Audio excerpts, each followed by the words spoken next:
ನಮಸ್ಕಾರ. ಇವತ್ತು ನಾವು ಕೇಳೋಕ್ ಹೊರಟಿರೋದು ಒಬ್ಬ ಅಸಾಧಾರಣ ವ್ಯಕ್ತಿಯ ಕಥೆ. ಅವರ ಹೆಸರು ಜೋಸೆಫ್ ವಾಜ್. ಆದ್ರೆ ಇತಿಹಾಸ ಅವರನ್ನು ಸಿಲೋನಿನ ಧರ್ಮ ಪ್ರಚಾರಕ ಅಂತ ಕರೆಯುತ್ತೆ. ಅವರ ಬದುಕು, ನಂಬಿಕೆ, ಧೈರ್ಯ ಮತ್ತು ಪವಾಡಗಳ ಒಂದು ರೋಚಕ ಅಧ್ಯಾಯ ಅಂತಾನೆ ಹೇಳ್ಬೋದು. ಒಂದು ಕ್ಷಣ ಕಲ್ಪನೆ ಮಾಡಿಕೊಳ್ಳಿ. 17ನೇ ಶತಮಾನ, ಡಚ್ಚರ ಕಠಿಣ ಆಳ್ವಿಕೆಯಲ್ಲಿರೋ ಸಿಲೋನ್. ಕತ್ಲಾಗ್ತಿದ್ದಂತೆ ಒಬ್ಬ ವ್ಯಕ್ತಿ ಬರಿಗಾಲಲ್ಲಿ ಹರಿದ ಬಟ್ಟೆ ಹಾಕೊಂಡು ಭಿಕ್ಷುಕರ ಹಾಗೆ ದಡ ಸೇರ್ತಾರೆ. ಅಬ್ಬಾ, ಯೋಚನೆ ಮಾಡಿ, ಆ ನಾಡಲ್ಲಿ ಅವರ ಧರ್ಮವನ್ನ ಪಾಲಿಸೋದೇ ಸಾವಿಗೆ ಆಹ್ವಾನ ಕೊಟ್ಟ ಹಾಗೆ. ಹಾಗಾದ್ರೆ ಒಬ್ಬಂಟಿಯಾಗಿ ಯಾವುದೇ ಅಧಿಕಾರ ಇಲ್ದೇ ಬಂದ ಈ ವ್ಯಕ್ತಿ ದಬ್ಬಾಳಿಕೆಯ ವಿರುದ್ಧ ನಿಂತು ಬಹುತೇಕ ಅಳಿಸಿಹೋಗಿದ್ದ ಒಂದು ಸಮುದಾಯವನ್ನ ಮತ್ತೆ ಕಟ್ಟಿದ್ದು ಹೇಗೆ? ಅವರ ಈ ನಂಬಲಾಗದ ಪಯಣದ ಹಿಂದಿದ್ದ ಶಕ್ತಿ ಯಾವುದು? ಬನ್ನಿ ತಿಳಿಯೋಣ. ಅವರ ಈ ಸಾಹಸದ ಕಥೆಯನ್ನ ಸರಿಯಾಗಿ ಅರ್ಥ ಮಾಡ್ಕೋಬೇಕು ಅಂದ್ರೆ ನಾವು ಮೊದಲು ಅವರ ಆರಂಭದ ದಿನಗಳಿಗೆ ಹೋಗ್ಬೇಕು. ಗೋವಾದಲ್ಲಿ ಅವರ ಪ್ರಯಾಣ ಹೇಗೆ ಶುರುವಾಯಿತು ಅಂತ ನೋಡೋಣ ಬನ್ನಿ. ನೋಡಿ, ಜೋಸೆಫ್ ವಾಜ್ ಅವರ ಜೀವನದ ಶುರುವಿನಲ್ಲೇ ಒಂದು ಅಚಲವಾದ ಉದ್ದೇಶ ಇತ್ತು. ಗೋವಾದಲ್ಲಿ ಹುಟ್ಟಿದ ಇವರು ಬರೀ ಓದಿನಲ್ಲಿ ಚುರುಕಾಗಿರ್ಲಿಲ್ಲ, ಅವರಲ್ಲಿದ್ದ ನಂಬಿಕೆ ಇದೆಯಲ್ಲ, ಅದೇ ಅವರನ್ನ ಬೇರೆಯವರಿಂದ ವಿಭಿನ್ನವಾಗಿಸಿತ್ತು. ಪಾದ್ರಿಯಾದ್ಮೇಲೆ ಅವರು ಆರಿಸಿಕೊಂಡಿದ್ದು ಸುಖದ ಜೀವನವನ್ನಲ್ಲ, ಬದಲಿಗೆ ಬಡತನದ ಹಾದಿಯನ್ನ. ಯಾಕೆ ಗೊತ್ತಾ? ಸಿಲೋನಿನಲ್ಲಿ ಕಷ್ಟಪಡ್ತಿದ್ದ ಜನರಿಗೆ ಸೇವೆ ಸಲ್ಲಿಸೋದೇ ಅವರ ಒಂದೇ ಒಂದು ಗುರಿಯಾಗಿತ್ತು. ಆದ್ರೆ ಸಿಲೋನ್ಗೆ ಹೋಗುವ ಅವರ ಯೋಜನೆಗೆ ಒಂದು ಅನಿರೀಕ್ಷಿತ ಟ್ವಿಸ್ಟ್ ಸಿಕ್ತು. ಅವರನ್ನು ಮೊದಲು ಭಾರತದ ಕೆನರಾ ಪ್ರಾಂತ್ಯಕ್ಕೆ ಕಳಿಸಲಾಯಿತು. ಇದು ಅವರ ಸಾಮರ್ಥ್ಯವನ್ನೇ ಪರೀಕ್ಷೆ ಮಾಡುವಂಥ ಒಂದು ಕಠಿಣ ಸವಾಲಾಗಿತ್ತು. ಆಗ ಕೆನರಾದಲ್ಲಿ ಕ್ಯಾಥೋಲಿಕ್ ಸಮುದಾಯ 2 ಬಣಗಳಾಗಿ ಒಡೆದೋಗಿತ್ತು. ಒಂದು ಕಡೆ ಗೋವಾದ ಪೋರ್ಚುಗೀಸ್ ಆಡಳಿತದ ಹಿಡಿತ, ಇನ್ನೊಂದು ಕಡೆ ನೇರವಾಗಿ ರೋಮ್ನ ವ್ಯಾಟಿಕನ್ನಿಂದ ಬಂದ ಅಧಿಕಾರ. ಈ ಪವರ್ ಗೇಮ್ ಇದೆಯಲ್ಲ, ಇದರಿಂದಾಗಿ ಸಾಮಾನ್ಯ ಜನರಿಗೆ ಯಾರನ್ನ ಫಾಲೋ ಮಾಡಬೇಕು ಅಂತಾನೆ ಕನ್ಫ್ಯೂಷನ್ ಆಗಿತ್ತು.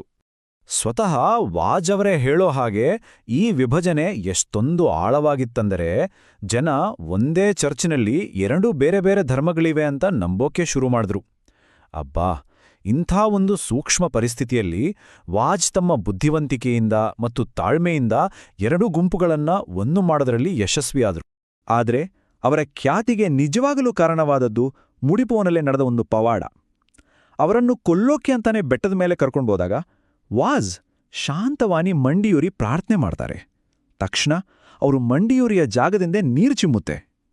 ಇದನ್ನು ನೋಡಿ ಹೆದರಿಹೋದ ಅವರ ಹಂತಕರು ಕೆನರಾದಲ್ಲಿ ಶಾಂತಿ ಸ್ಥಾಪನೆ ಆದ ಮೇಲೆ ಕೊನೆಗೂ ಅವರ ಜೀವನದ ಅತಿ ಮುಖ್ಯ ಅಧ್ಯಾಯ ಶುರುವಾಯಿತು.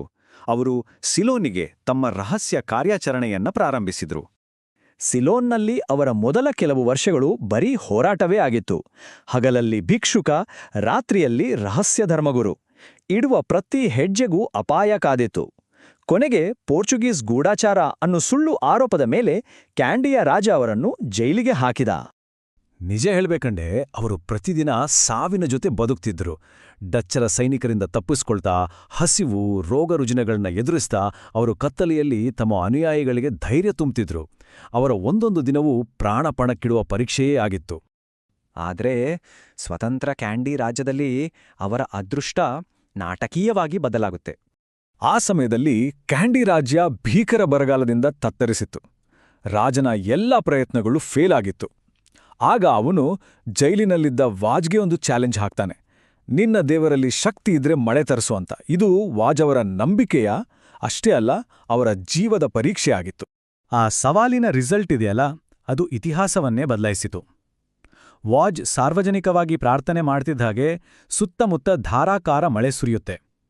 ಆದ್ರೆ ಆಶ್ಚರ್ಯ ಅಂದ್ರೆ ವಾಜ್ ಮತ್ತು ಅವರ ಪೂಜಾ ವೇದಿಕೆ ಮೇಲೆ ಒಂದು ಹನಿ ನೀರು ಬೀಳಲಿಲ್ಲ. ಈ ಅದ್ಭುತ ದೃಶ್ಯವನ್ನು ನೋಡಿದ ರಾಜನಿಗೆ ವಾಜ್ ಒಬ್ಬ ಸಾಮಾನ್ಯ ವ್ಯಕ್ತಿಯಲ್ಲ ಅಂತ ಖಾತ್ರಿಯಾಯಿತು. ರಾಜನ ವಿಶ್ವಾಸ ಗಳಿಸಿದ್ಮೇಲೆ ವಾಜ್ ಅವರ ನಿಜವಾದ ವ್ಯಕ್ತಿತ್ವ ಜಗತ್ತಿಗೆ ಗೊತ್ತಾಗುತ್ತೆ.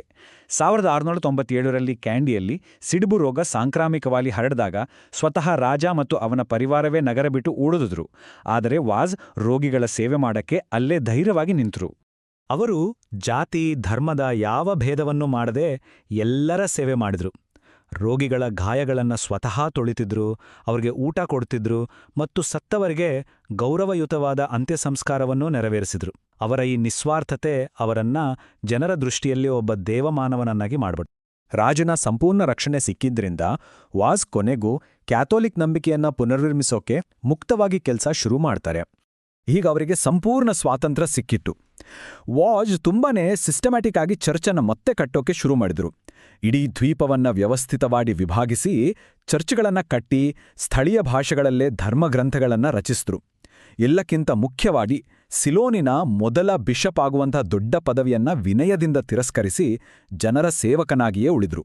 ಅವರ ಈ ಅಸಾಧಾರಣ ಸೇವೆಗೆ ಕೊನೆಗೆ ಸಿಕ್ಕ ಗೌರವ ಇದೆಯಲ್ಲ, ಅದು ಇತಿಹಾಸದಲ್ಲಿ ಅವರನ್ನು ಅಜರಾಮರವಾಗಿಸಿತು. ಹೌದು, ಶತಮಾನಗಳ ನಂತರ ಅಂದರೆ ಜನವರಿ 14, 2015ರಂದು ಪೋಪ್ ಫ್ರಾನ್ಸಿಸ್ ಅವರು ಜೋಸೆಫ್ ವಾಜ್ ಅವರನ್ನ ಸಂತರು ಅಂತ ಅಧಿಕೃತವಾಗಿ ಘೋಷಿಸಿದ್ರು. ಆ ಮೂಲಕ ಅವರು ಶ್ರೀಲಂಕಾದ ಪ್ರಪ್ರಥಮ ಸಂತ ಅನ್ನೋ ಗೌರವಕ್ಕೆ ಪಾತ್ರರಾದರು.